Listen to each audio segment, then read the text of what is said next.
Құрметті оқушылар және ата-аналар, біздің мектебімізде жаңадан ашылайын деп жатқан қолөнер үйірмесімен таныстыруға қуаныштымыз.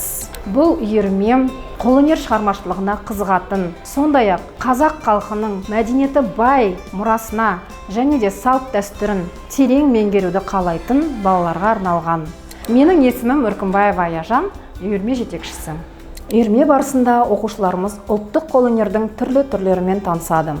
Кесте тігу, кілем тоқу, қолөнер бұйымдарын жасау және ұлттық әшекейлер мен аксессуарларды дайындау. Сонымен қатар қолөнер үйірмесі балалардың шығармашылық ойлауын, ұсақ бөлшектерге назар аударуын және еңбекқорлығын дамытуға көмектеседі. Әр жобамен жұмыс істей отырып, оқушыларымыз өздеріндегі шығармашылық қабілеттерін ашып, қазақ халқының мұрасымен мақтаныш сезімін сезінеді. Барлық қызығушылық танытқан оқушыларды үйірмемізге шақырамыз. Қолөнер үйірмесі бүгіннен бастап аптасына 2 рет өтеді. Өздеріңіздің шығармашылық қабілеттеріңізді көрсетуге және Қазақстанның мәдениеті мен өнері туралы көбірек білуге мүмкіндікті жібермеңіздер.